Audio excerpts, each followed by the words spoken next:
നമ്മുടെ ഇന്നത്തെ വിഷയങ്ങളിൽ പ്രധാന വിഷയത്തെ പല വിഷയങ്ങളായിട്ട് ഭാഗിച്ചുകൊണ്ടാണ് അവതരിപ്പിക്കുന്നത്. അപ്പൊ അടുത്ത വിഷയം നമ്മുടെ വർഗീസ് മാത്യു ചേട്ടന്റെ മകനാണ് ശ്രീ റോഹിൻ മാത്യു. അദ്ദേഹം സ്വീഡനിലാണ് ഇപ്പോൾ ഉള്ളത്.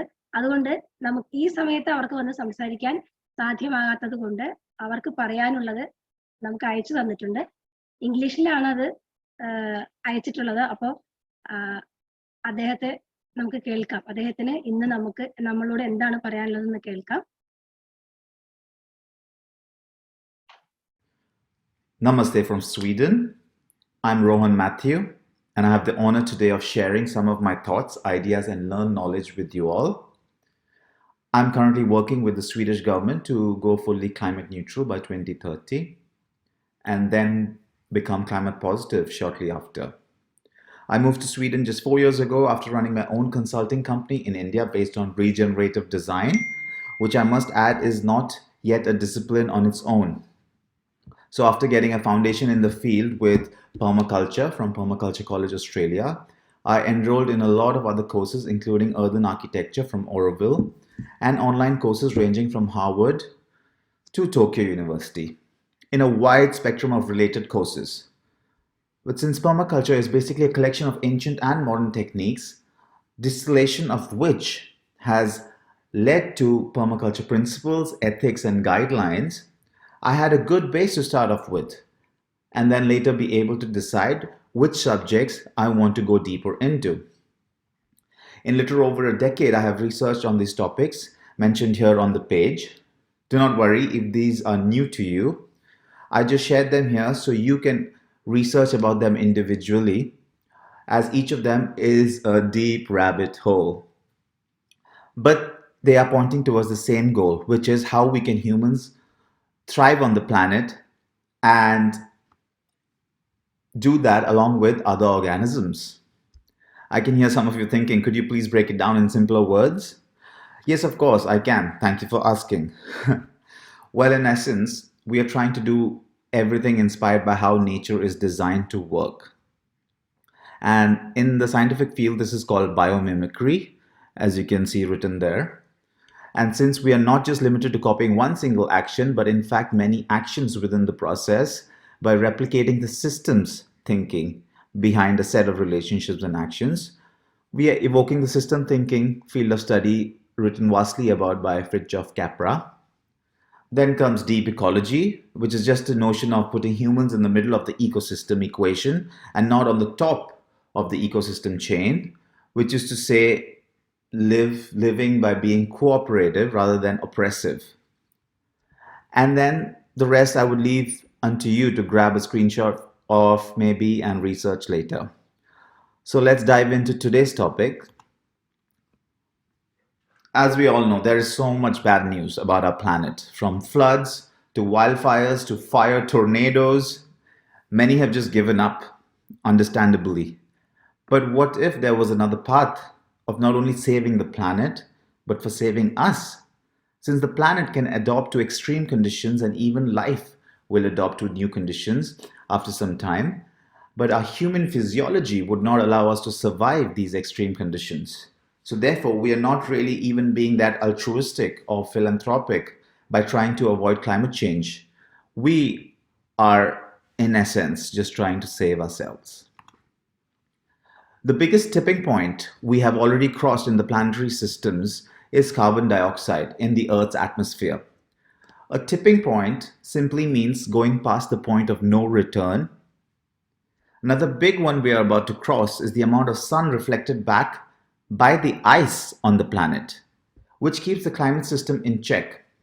We need these two huge permanent ice caps on the polar ends and glaciers around the world to keep our climate system in what the scientists call the Holocene period.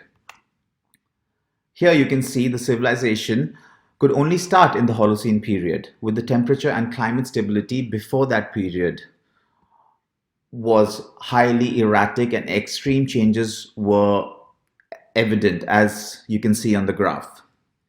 So the stability in temperature and climate is what the Holocene period suggests. Once the tipping point is crossed, then we would not be able to maintain this Holocene perfection that Earth took millions of years to create. As you can see here, even agriculture started after the Holocene period. And as you know, we could not start any civilization before agriculture. Another tipping point would be the change in land use systems around the world.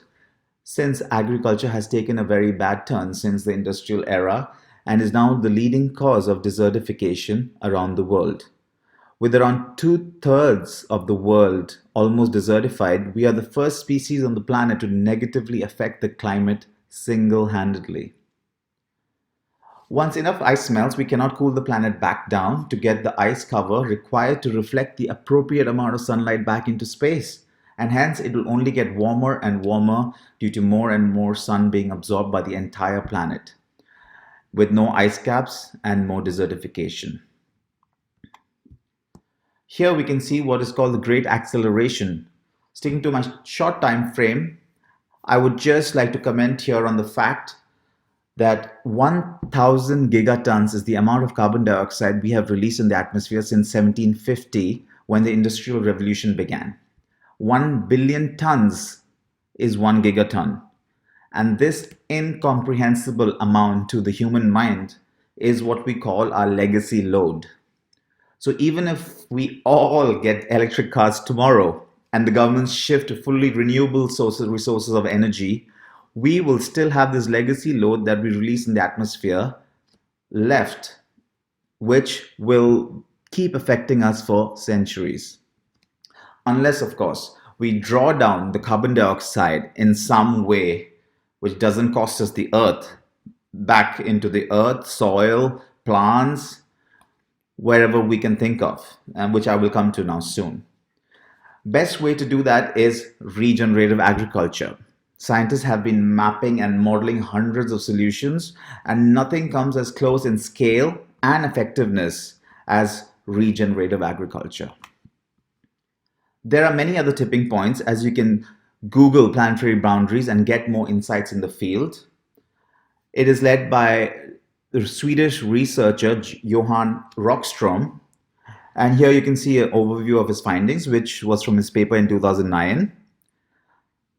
But you can see on a pre-industrial level how we were quite safe in these 9 boundaries. Then in 1950 already we had crossed 1 boundary, and we've just been crossing boundaries ever since.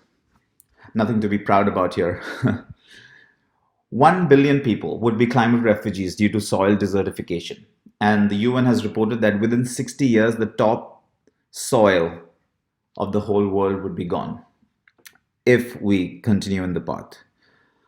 Agriculture can be seen as one of the activities that affects most of these planetary boundaries single-handedly. Even agriculture students don't even view soil as a healthy living ecosystem. This is why it is easy for them to be applying dangerous chemicals that flow in excess into our water systems and thus into the entire ecosystem, eventually into all our bodies and our kids. These dangerous chemicals originated from the German scientist named Fritz Haber. He invented a process to make the first synthetic nitrogen fertilizer.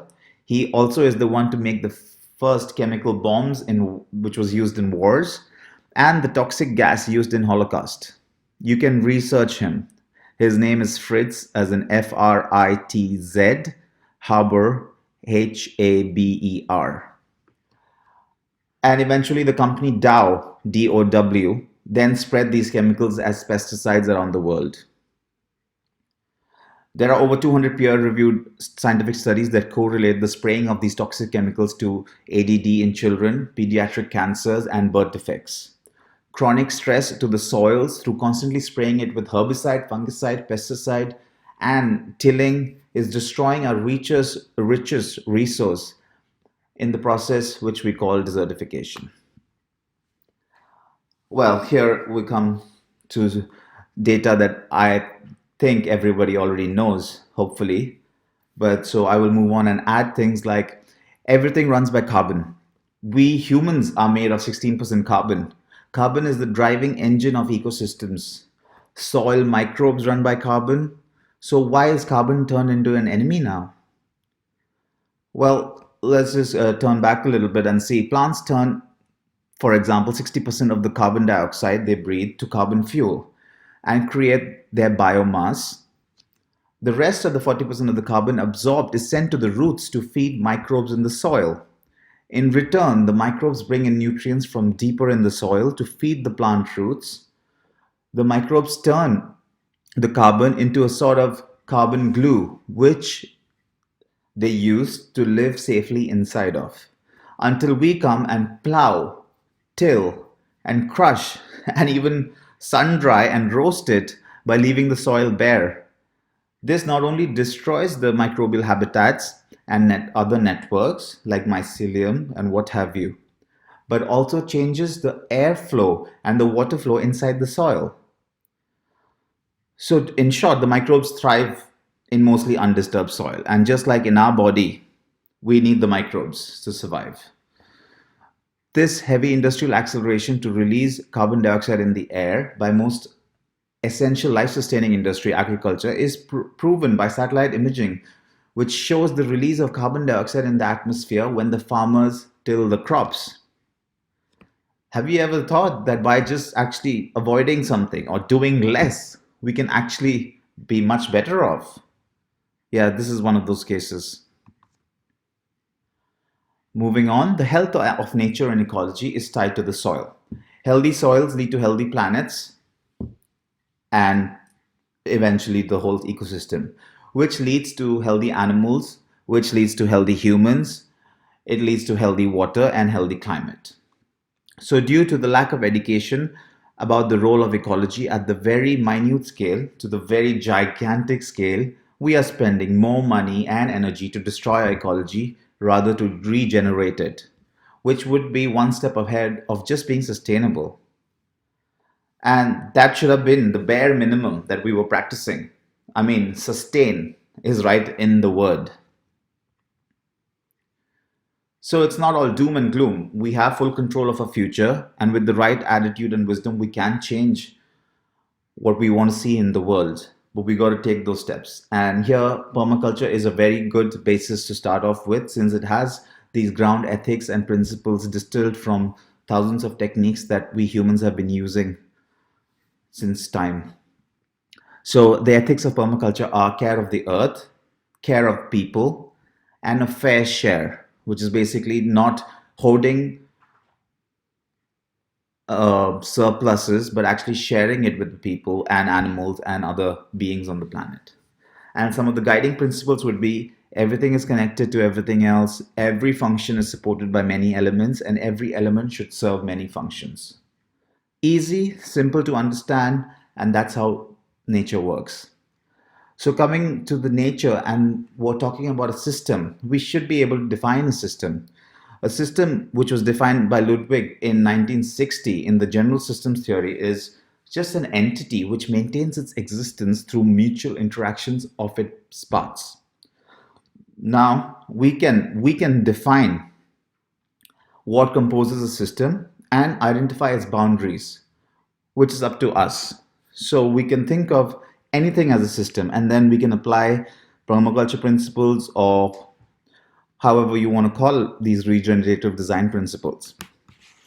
And for example, also in other studies, these things are coming up. Like in Resilient by Design, Professor Joseph Fixell from Ohio State University identified 4 characteristic systems that can improve upon to strengthen the resilience to change.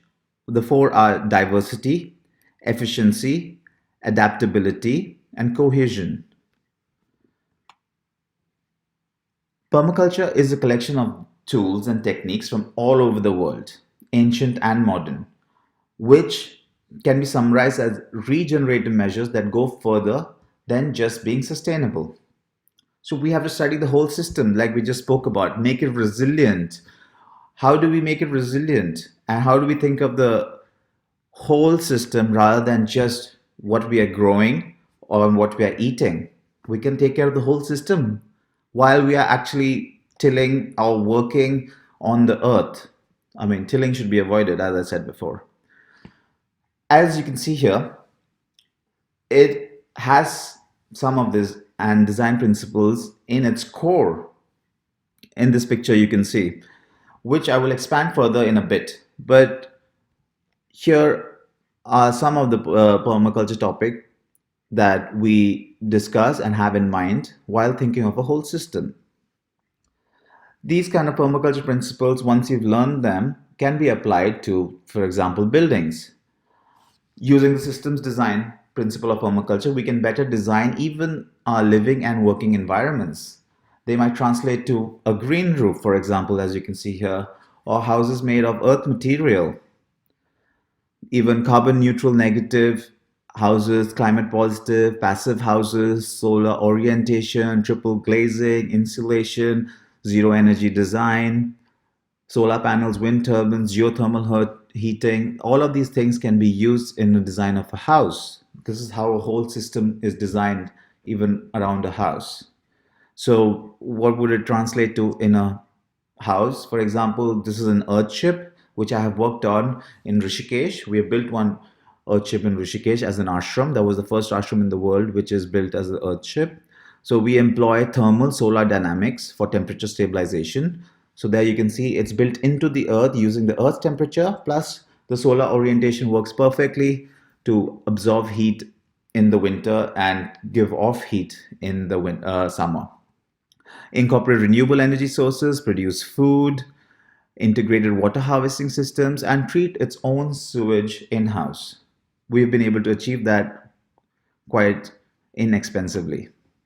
Then comes the next application of permaculture, which is what we're going to focus on a little bit more, as it has wide-scale, huge applications. Since, as we spoke about, regenerative agriculture can take a lot of the carbon that we released in the atmosphere back into the earth.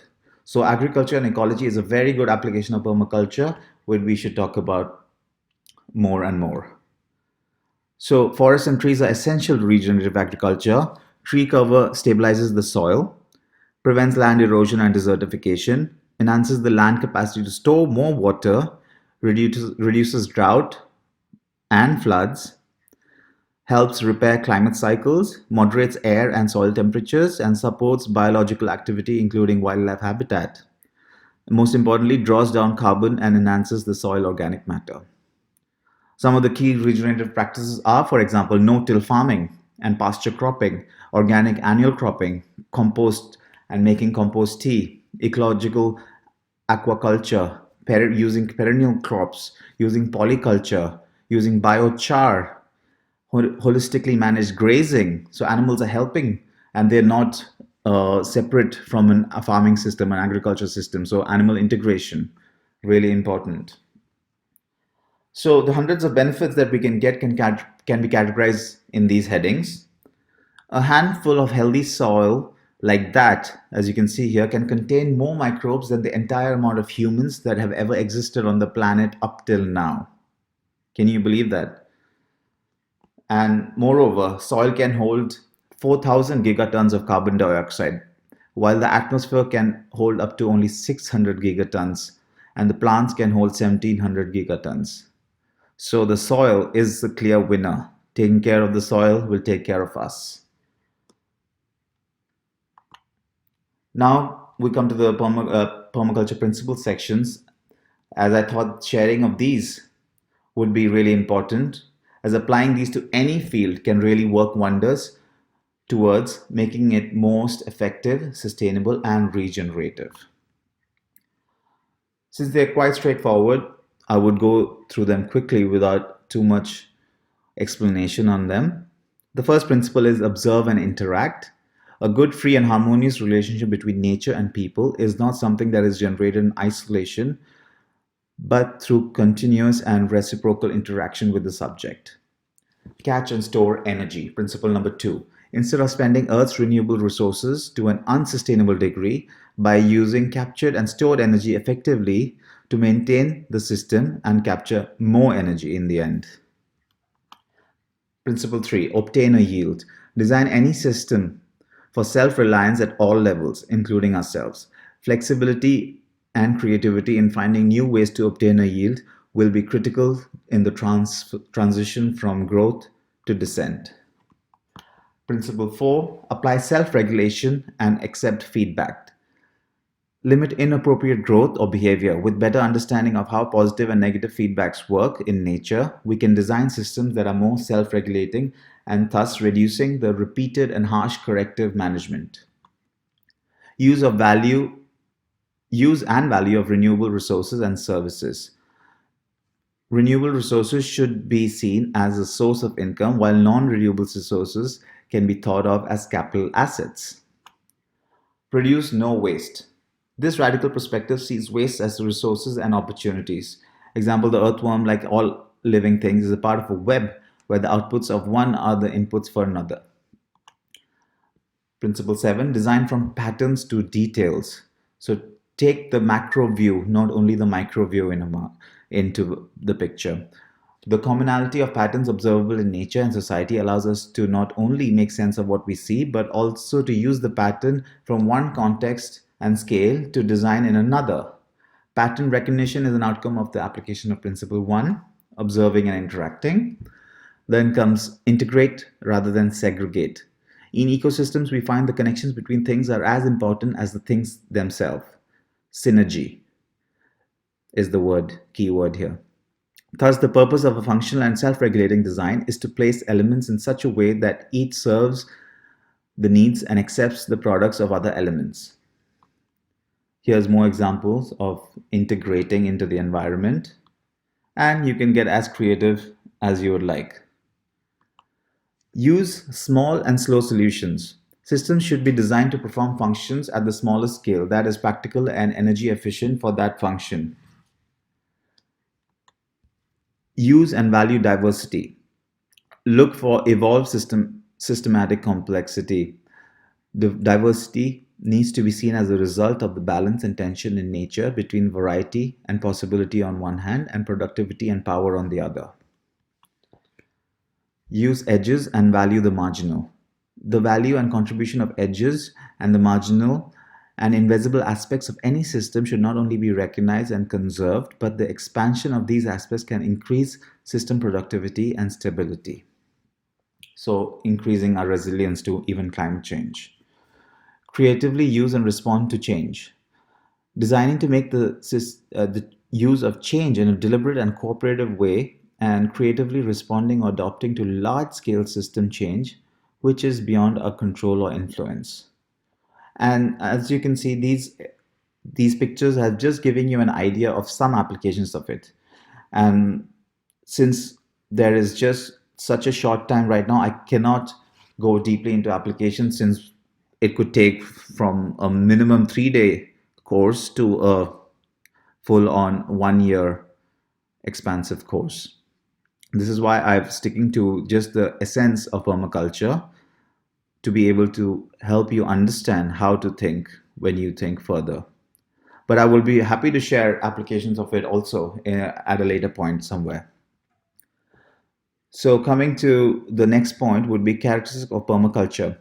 Everything works both ways. See the duality in things, positive and negative. Everything works in many ways. Diversity of functions, yields, and relationship. See solutions and not problems. Look for opportunities, readjust relationships. To cooperate and not to compete in natural and human system relationships is very important. To make things pay, that means everything contributes to something else. To work where it counts, minimum input for maximum benefit.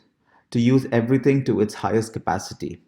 To bring food production back to the cities, to help make people self-reliant, individuals and communities together, to minimize maintenance and energy input while maintaining yield. And that would be my time. Actually, I've gone 3 minutes over from my requested time. But I would like to end with a positive note. And as we can see here on the picture, we can see left side is where it looks like we are heading, with wars and famine and floods and fires. But on the right side is a very simple, holistic based living where we incorporate ourselves with the ecology and not push ecology around for meeting our greed and need. We can do both and still thrive. We can reverse global warming in 30 years if we start using just the regenerative agriculture principles on a large scale. It's about moving from climate neutral and sustainable to actually climate positive and regenerative. Thank you all for your attention. I wish you a great day ahead.